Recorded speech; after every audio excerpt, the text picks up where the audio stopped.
it's something that I'm quite passionate about. Firstly, I am a woman.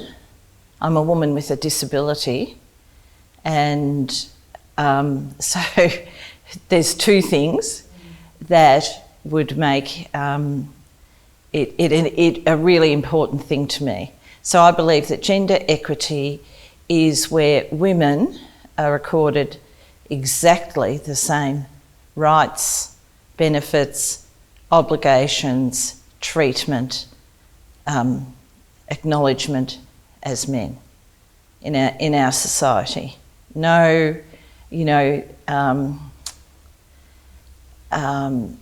Mickey Mouse sort of pretendy sort of, we include women and all this sort of thing. It has to be genuine. It's something that has been embedded in our culture going back thousands of years, and we have to change it. I think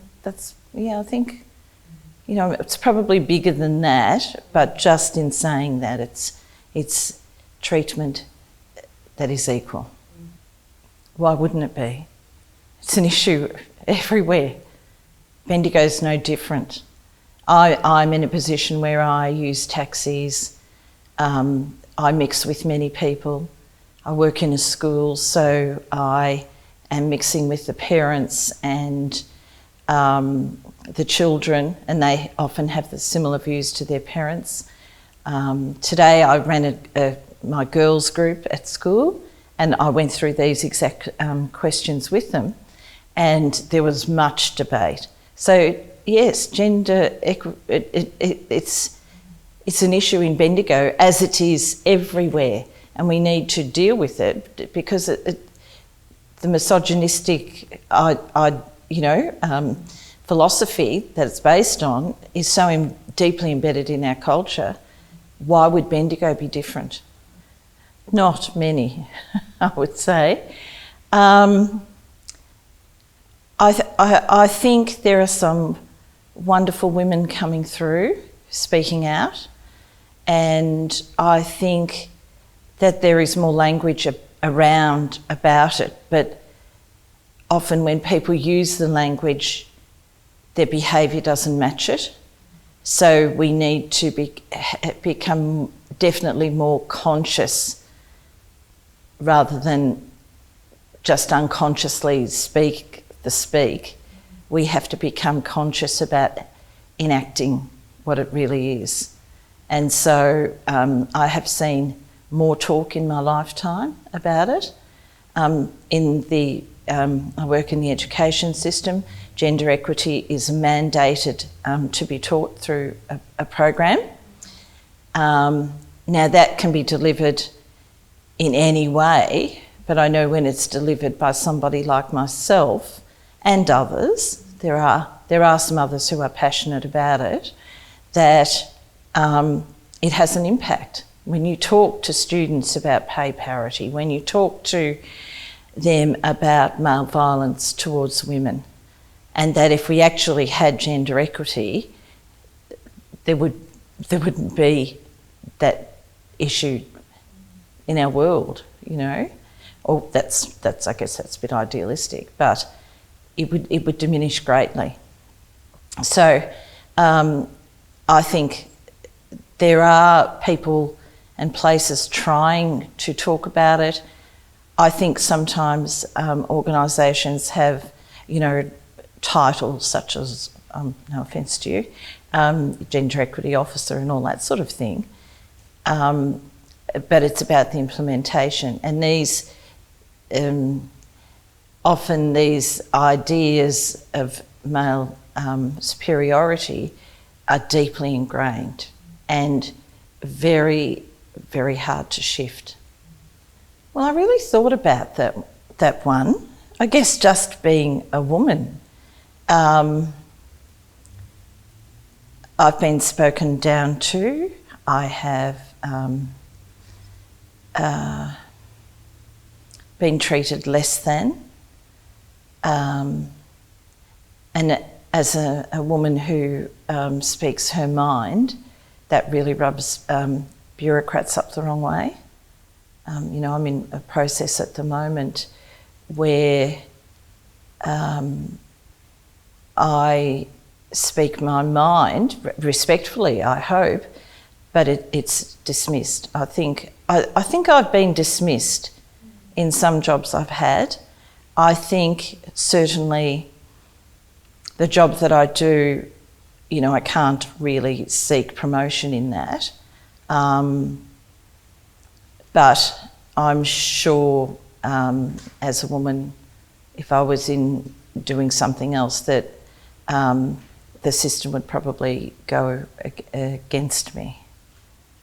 I think growing up in a system where males are deferred to, yes, what have I missed out on? I'm just trying to think. I probably had a quiet life, but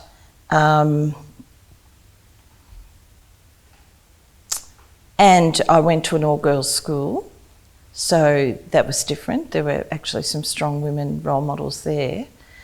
Just trying to think what other things I may have missed out on. Being chosen for committees. I find with committees that males are often deferred to, and often by women. You know, women who do the rescuing of the males. That's part of the embedded culture, I believe. So certainly I've missed out on positions within, you know, groups that I belong to. I do a female-dominated job, so a traditionally female-dominated job, but I love that job. So, but I guess if I had vision, my ambitions would have been certainly, I'm very interested in medical things. I fancy myself as a doctor. And I know certainly that system, when I was growing up, was definitely male-dominated. And within hospitals, there's research that talks about the male bullying of junior registrars and things like that, even today. So I think, some of my life has been determined by my lack of vision, but I'm sure, yes, I may have been a world-leading professor in psychiatry or something if I was a male. I really thought about this. I really like Jacinda Ardern. And there's another woman in the New Zealand Parliament who said, "Okay, boomer." She's gutsy too. And I think, to be in the world of politics, which is very, very cutthroat, she is a wonderful role model. I liked the young women who spoke out. I think her name's Britta Thunberg, and the young Australian girl who, are leading in the climate change. The girls today at school were talking about the lack of pay parity with sports, women's sports. So anyone within those fields, like, is it Sam Kerr, who, speaks and demands pay parity. So I admire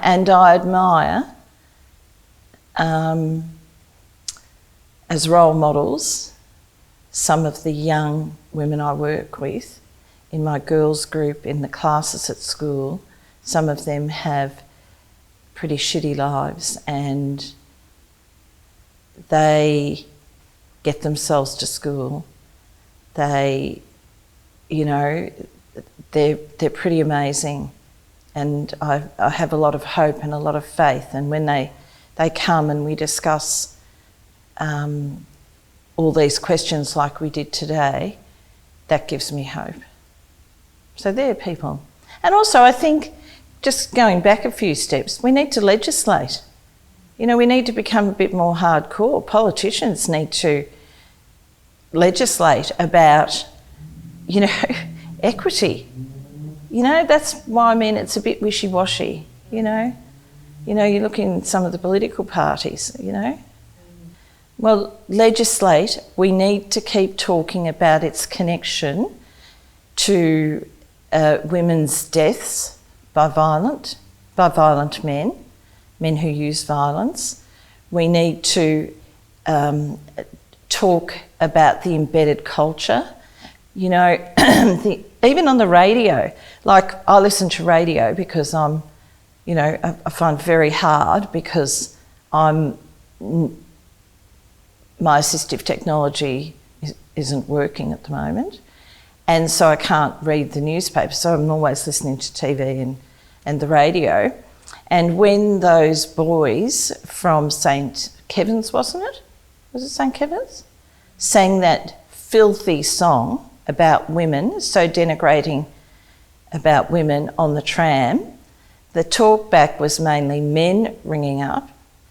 So I rang up and gave a different view. Oh, you know, there are only boys being boys, and, you know, but that the culture that they come from is so deeply, as I said before, ingrained that their parents won't do anything. They're our future leaders, you know. They're going to be holding power in our society, and they hold those views about women. You know, come on, we need to really look at something's very wrong, and with violence towards women and children, and I work with a lot of those children and women. You know, it's unnecessary. It's terrible. So keep talking about it, genuinely talking about it. Legislate. Keep talking about deaths of women. Keep. The other thing is, and I really believe in this, good men need to mobilise themselves. They don't need to hang off the tails of women's groups. You know, like, for example, Reclaim the Night. And, you know, when they invite men, the history of Reclaim the Night is men's support from the side. They don't walk. And my big thing is, you know, if men want to speak out about this, and there was, you know, some research about men will listen to other men need to get themselves active. Good men need to get themselves active. Men who believe in equity need to get themselves active and out there and speaking out, not just when somebody gets killed and not just because their partners organise something. They need to be in their own right doing something about it. They need to be accountable. Okay, so I wouldn't have to hear denigrating stories about women and mothers. There would be less violence towards women. There would be less children witnessing. There would be more opportunities for women to work in the way that they want to work and manage, you know, their family, you know, choice. There would be choice. There would be pay parity. You know, I wouldn't have to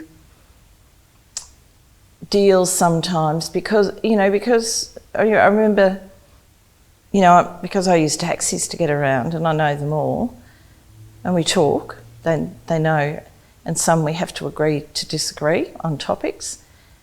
You know, one said to me, "You're a feminist." And I said, "Yes." I said, "Well, what do you think that means?" And he said, "You hate men." I said, "Well, a load of rubbish." I said, "I just believe we are equal and should be treated equally."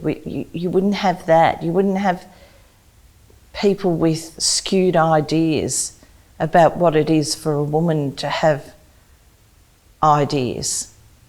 I think you would see so many things. I think you would see more women in management. You would see pay parity. And I think it would feel a happier city. There would be lots of things that would change, definitely. And in the world of disability, there would be change there as well, I believe.